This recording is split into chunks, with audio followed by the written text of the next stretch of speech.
Vamos a la palabra del Señor en esta hora de la mañana. Estamos súper contentos, súper alegres y nos están llegando muchos de los comentarios de ustedes diciendo que estaban muy ricas las pizzas. Me alegro mucho que les haya gustado. La verdad que la hicimos con mucho cariño, fue con mucho aprecio para todos ustedes. Esperamos que ustedes hayan podido sentir ese cariño que pusimos para sacar esto. Vamos a la al segundo libro de los Reyes. Segundo libro de los Reyes, capítulo 4, y vamos a leerlo desde el verso 1 en adelante. Segundo libro de los Reyes, capítulo 4, verso 1 en adelante. Y dice la palabra del Señor de esta manera: Una mujer de las mujeres de los hijos de los profetas clamó a Eliseo diciendo: Tu siervo, mi marido, ha muerto, y tú sabes que tu siervo era temeroso de Jehová, y ha venido el acreedor para tomarse 2 hijos míos por siervos. Y Eliseo le dijo: ¿Qué te haré yo? Declárame, ¿qué tienes en casa? Y ella dijo: Tu sierva ninguna cosa tiene en casa, sino una vasija de aceite. Él le dijo: Ve y pide para ti vasijas prestadas de todos tus vecinos, y vacías, no pocas. Entra luego y enciérrate tú y tus hijos, y echa en todas las vasijas, y cuando una esté llena, ponla aparte. Y se fue la mujer y cerró la puerta, y encerrándose ella y sus hijos, y ellos le traían las vasijas, y ella echaba el aceite. Cuando las vasijas estuvieron llenas, dijo a un hijo suyo: Tráeme aún otras vasijas. Y él dijo: No hay más vasijas. Entonces cesó el aceite. Vino ella luego y lo contó al varón de Dios, el cual dijo: Ve y vende el aceite y paga a tus acreedores, y tú y tus hijos vivid de lo que quede. Amén. Gracias te damos, Padre Celestial, por este momento en el que vamos a estudiar tu palabra. Rogamos, Señor, que seas tú hablándonos por medio de ella. Dios Todopoderoso, permite que tu palabra haga el efecto en nosotros, que podamos, Señor, aprender, recibir de la palabra que nos enseñas, Dios, porque queremos salir adelante, pero bajo tus principios y bajo tus preceptos. En el nombre de Jesús, amén y amén. Estamos viendo una escena muy particular, una escena que son partícipes diferentes personajes, entre ellos Eliseo, el sucesor de Elías, el que pidió la doble unción y el Señor se la dio.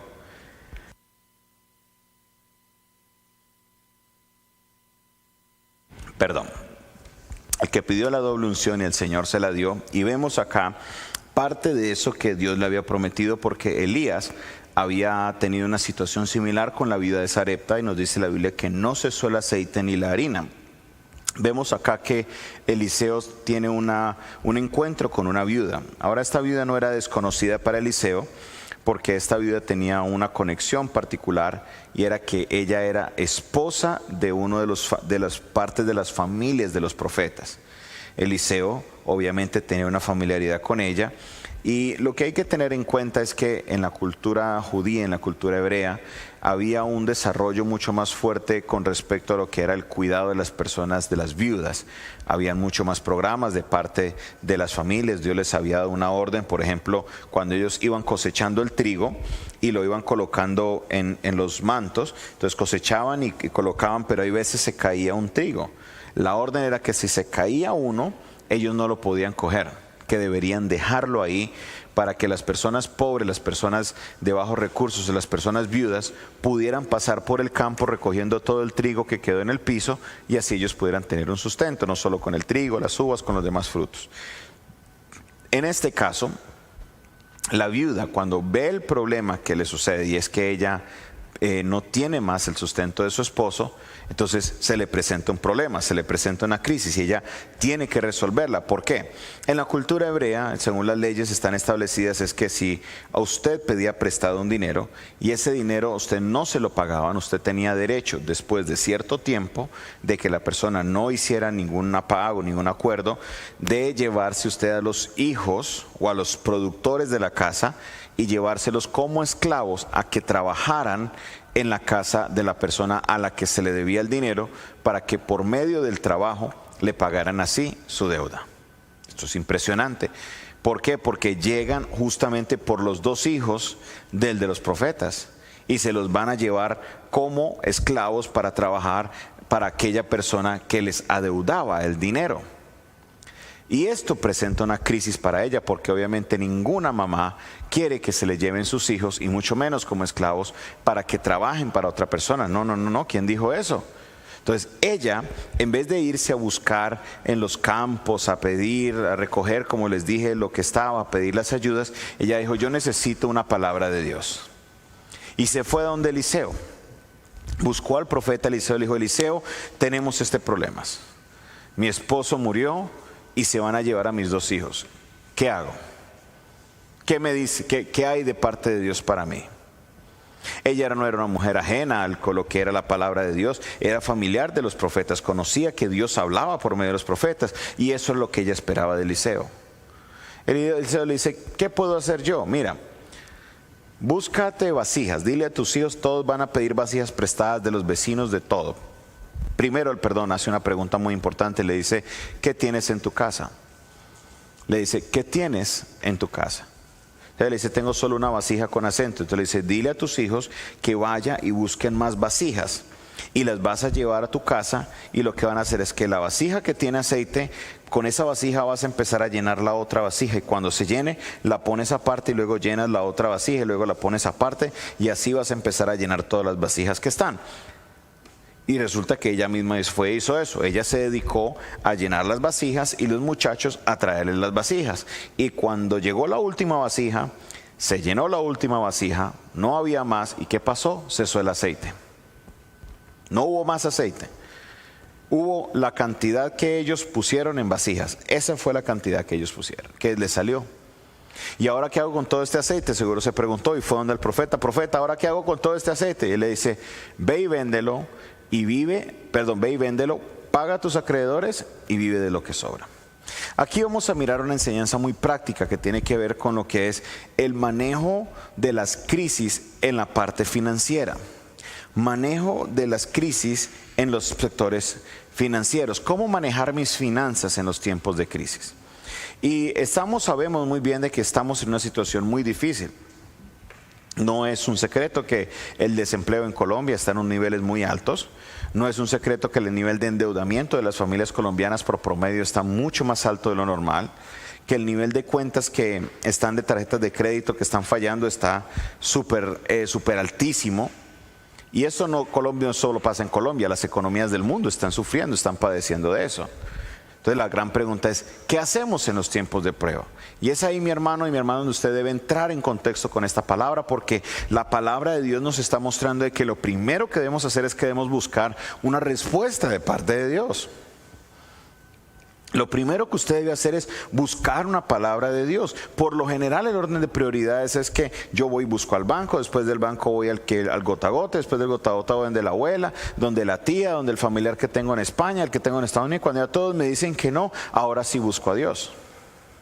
Y ese es el orden equivocado de hacer las cosas, porque siempre el primero que tenemos que acudir es a Dios.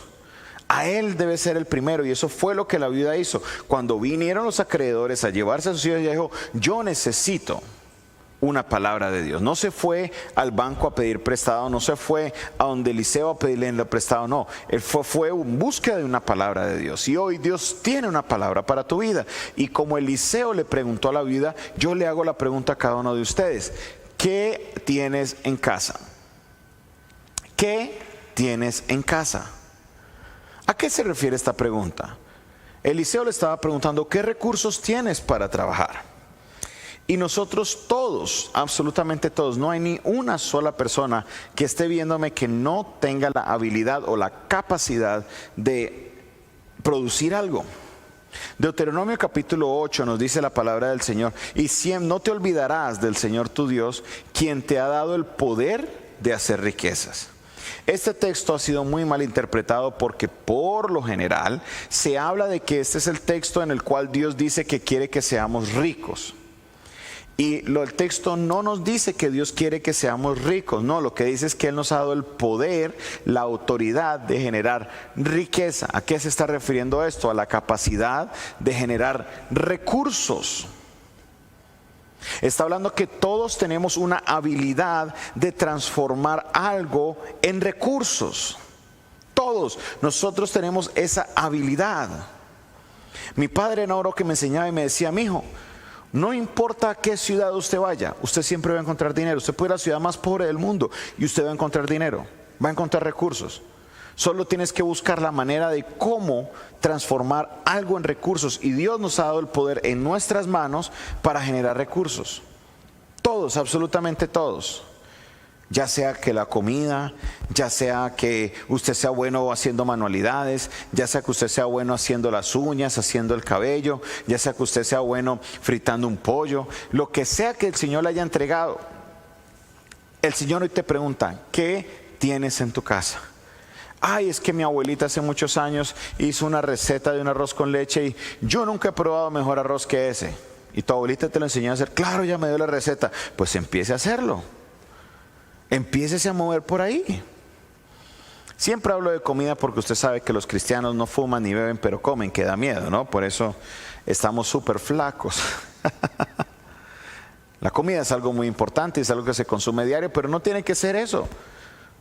¿Qué tienes en tu casa? Un hermano de la iglesia que es cerrajero, que trabaja haciendo cerchas y techos y nos ayuda a colocar varias de las partes del techo de la iglesia. Vi los videos de que empezó a hacer esos pedalitos que uno ve en los lugares de centros comerciales o en los supermercados, que usted coloca, los pisa y él hace que el antibacterial le baje a sus manos. Él diseñó uno de esos. No era haciendo lo que se acostumbraba, pero vio la necesidad y dijo: eso es lo que tengo en mi casa y eso es lo que voy a poner a trabajar. ¿Qué tienes en tu casa? Esta mañana a las 7 de la mañana la pastora Adelaida nos comentaba un testimonio que le llegó a esta familia a un mercado. Y cuando vieron el mercado dijeron: no, este mercado no nos va a durar muchos días, tenemos que hacer algo. Y entre lo que les llegó arroz. Pues dijeron: vamos a hacer un arroz con leche. Y tenían el antejardín de la casa, colocaron una mesita, el vasito a 1000 y empezaron ahí, montaron su mini industria de arroz con leche y con eso les duró mucho más el mercado porque no se comían las semillas sino que la estaban trabajando y mientras la siguieron trabajando, siguieron tuviendo la provisión. ¿Qué tienes tú en tu casa el día de hoy? ¿Alguna idea? ¿Alguna página web? ¿Algún servicio que tú dices: si yo pudiera tener ese servicio? Mire, nos dicen que la necesidad es la madre de todos los inventos. ¿Por qué? Porque es en los tiempos de crisis, en los tiempos de necesidad, que nos llevan a hacer inventos nuevos. La empresa Nokia resulta que era una empresa que originalmente era un molino de papel. Era una empresa que hacía papel. Ellos cogían los árboles, los cortaban, hacían la pulpa y de la pulpa salían las hojas de papel. A eso era que se dedicaban la empresa Nokia. Y resulta que se dieron cuenta que en la empresa de los árboles había algo más lucrativo y era el caucho. Entonces empezaron a producir caucho para vendérselos a las empresas que hacían los cables eléctricos. Como ustedes saben, el cable eléctrico tiene un caucho alrededor para aislarlo. Entonces empezaron a producir ese caucho para vendérselo a ellos. Y era la empresa Nokia, que ya no hacía papel, sino que ahora hacía caucho. Y estando la empresa vendiéndole el caucho a esas industrias del cable, pues se interesaron por los elementos eléctricos y electrónicos. Y empezaron a incursionar en eso y hoy se conoce la empresa Nokia por los coquitos, ¿no? Esos celulares que usted los puede dejar caer 50,000 veces y no se dañan y que en algún momento de la vida todos tuvimos algún Nokia. Bueno, los muchachos más jóvenes no, pero al menos los que somos de una generación atrás, todos en algún momento tuvimos un Nokia y se convirtió en una empresa de celulares. La necesidad los llevó siempre a estar cambiando. El ser humano es un ser humano que le es muy difícil el cambio y siempre ese ha sido el temor que nos ha frenado. Conozco una pareja de la iglesia que ellos, muchachos jóvenes, el muchacho trabaja como independiente, cuando hay trabajo sale y se mueve en ese sector, pero la esposa era la que tenía un trabajo más constante. Y después de tener una hija, resulta que le dijeron: no hay más contrato, se acabó el contrato que ella tenía. Durante el periodo de su dieta alguien le enseñó a cómo coser algo y resulta que empezaron a coser y empezó a coser y entre las cosas que cosía empezó a coser unas cositas para el cabello, para niñas. Y empezó y sabe que hoy en día tanto ella como su esposo están dedicados a hacer las balaquitas para las niñas y a mandarlas por correo a cada una de las casas o por domicilio. ¿Quién diría? Y yo les pregunté, ¿alguna vez se vieron haciendo eso? No, pero por ahí fue que el Señor nos abrió la puerta. Tenían terror al cambio, pero la necesidad los obligó. Hoy en día estamos en un tiempo de necesidad. No estamos para quedarnos sentados en la casa con los brazos cruzados esperando a que las cosas nos vayan a suceder. No, el Señor hoy te pregunta, ¿qué tienes en tu casa? El Señor ahora que me ha permitido viajar a diferentes países a predicar el mensaje del libro que el Señor me permitió escribir, No moriré en el desierto. Usted no se imagina la cantidad de personas que se me han acercado y me han dicho, ay pastor, yo una vez el Señor me habló un mensaje así igualitico y yo quería escribirlo pero nunca lo hice. Ay pastor, un día Dios me dio un título como ese y no lo he hecho todavía.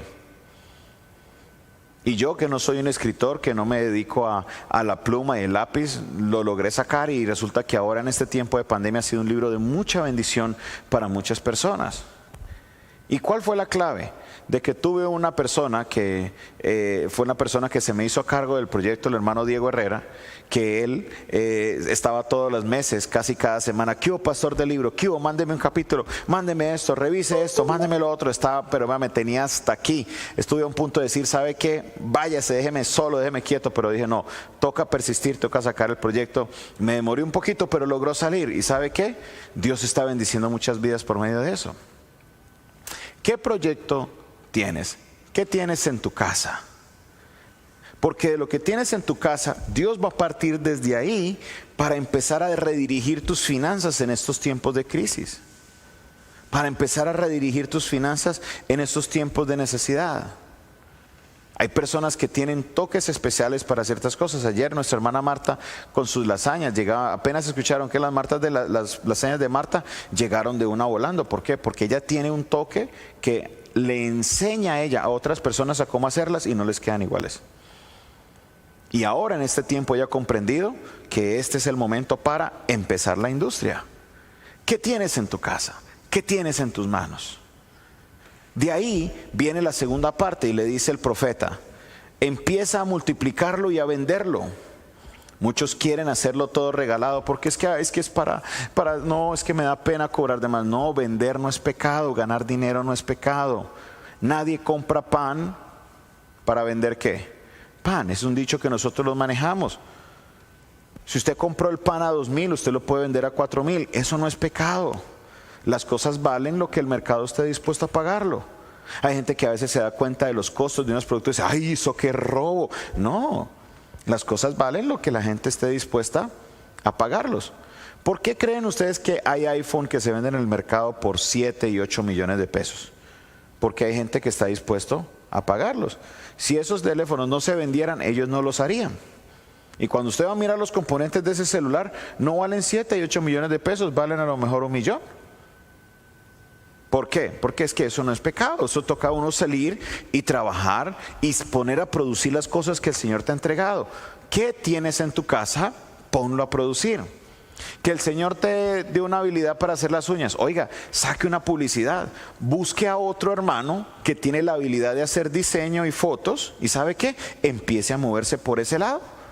Con la publicidad, empieza a mundiar la publicidad por todas las redes y de ahí el Señor te va a dar una salida. Mire, hay gente que es buena en las redes. Hay gente que publica algo en las redes y eso ¡pum!, tiene me gusta y tiene comentarios. Dedíquese a hacer lo que le llaman un community manager. Hay empresas que están dispuestas a pagarte para que tú les manejes las redes sociales. Sí, eso es cierto. Utiliza lo que tienes en tu casa, ¿qué es lo que Dios te ha dado? ¿Sabes dibujar muy bonito? Oiga, a lo mejor empiece una empresa de diseño gráfico. ¿Sabe qué se necesita hoy? Diseño gráfico. Todas las empresas están sacando publicidad. Y hay publicidades buenas y hay publicidades no tan buenas. Y cuando usted aprenda a buscar la manera de cómo vender ese producto, usted va a ver la provisión de Dios en su vida. Y le va a pasar lo que le está pasando a muchas personas en la iglesia, que ahora en los tiempos de crisis sus economías están mejores y más fuertes de lo que estaban antes de empezar la pandemia. ¿Qué tienes en tu casa? Busca la manera de venderlo. De ahí pasamos al tercer paso.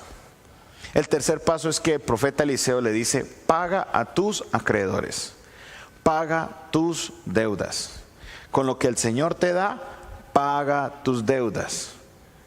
Nuestra cultura folclórica tenemos la costumbre de que cuando me llega una provisión económica, eso como que me pica el bolsillo, me rasca el bolsillo porque me la tengo que gastar.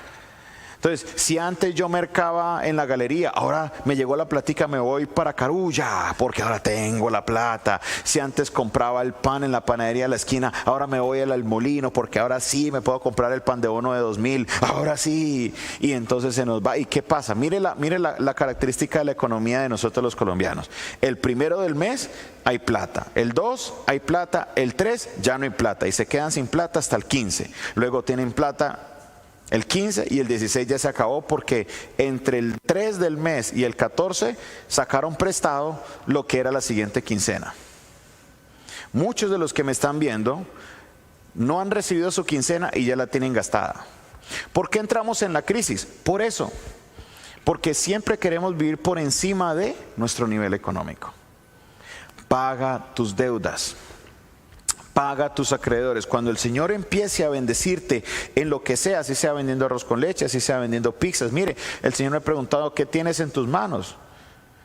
Y el Señor me dijo: bueno, y esas pizzas en la casa gustaron. Entonces invité a un grupo de personas, se las dejé a probar a ellos y empezamos a probar. Es que dijeron: pastor, esas pizzas están ricas. Hasta que alguien me dijo: usted está perdiendo plata. Me dijo así: usted está perdiendo el tiempo. Esas pizzas deberían sacarlas a vender ya, están riquísimas. Dije: ¿será de verdad? Vamos a ver, vamos a hacer el experimento. Y mire lo que estamos celebrando el día de hoy. Que Dios hizo algo muy, muy grande. ¿Con qué? Con lo que el Señor puso en mis manos. Paga a tus acreedores. Paga tus deudas. Y número 3, y esta es muy importante y con esta quiero concluir. Mire lo que dice el verso 7. Dice: vino ella luego y le contó al varón de Dios, el cual le dijo: ve y vende el aceite y paga a tus acreedores. Y 3, y tú y tus hijos vivid de lo que quede. Y tú y tus hijos vivid de lo que quede. Se lo voy a colocar en la Nueva Traducción Viviente. Dice de esta manera: cuando ella le contó al hombre de Dios lo que había sucedido, él le dijo: ahora vende el aceite de oliva y paga tus deudas, tú y tus hijos pueden vivir de lo que sobre. ¿Vivir de qué? De lo que sobre, de lo que le quedó. Muchas personas les queda difícil reacomodar su vida. Empezaron en estrato 1, estrato 2 y el Señor los bendijo, fueron subiendo 3, 4 y se acomodaron al 5 o al 6 y quieren quedarse en el 5, en el 6, y a pesar de que su economía no les da para sostener ese estilo de vida. Tienen una casa con una fachada muy bonita, con todo muy lindo, y usted entra a la casa y no hay nada. ¿Por qué? Porque no han querido bajarse de su nivel. No han querido, entre comillas, bajarse, ¿no?, de su nivel. Quieren mantener ese ritmo de nivel económico. Quieren mantenerse ahí. No, pastor, pero es que ¿cómo yo me voy a bajar? Si Dios me trajo fue para subir, para ir de gloria en gloria, de poder en poder, de victoria en victoria, porque yo tengo es que hoy es para arriba, para allá es para donde voy. Y les duele tener que cambiarse a una situación inferior, entre comillas inferior, porque al final de todos es apariencia.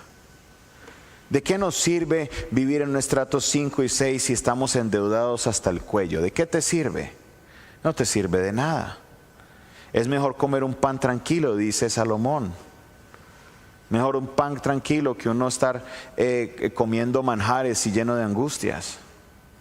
Es mejor. Hay momentos en los que Dios nos trae y nos tiene que ayudar a reacomodar nuestras finanzas. Y estos momentos de dificultad son momentos justos como esos. Son momentos en los que Dios nos tiene que llevar a reacomodar nuestras finanzas para poder que usted, mi hermano, pueda salir hacia adelante y próspero en medio de los tiempos de crisis. Como la viuda estaba en un tiempo de crisis, posiblemente usted que me está viendo está en un tiempo de crisis. Ya sabe lo que le dice el Señor. ¿Qué tienes en casa? Número 2, ponlo a producir. Número 3, paga tus deudas. Número 4, acomódate a esa nueva economía. Espero que el Señor haya hablado a tu vida en esta mañana. Orémosle al Señor. Padre Celestial, te damos muchas gracias por tu palabra. Gracias, Señor, porque en tu palabra siempre podemos encontrar, Señor, la dirección que necesitamos para los tiempos de crisis.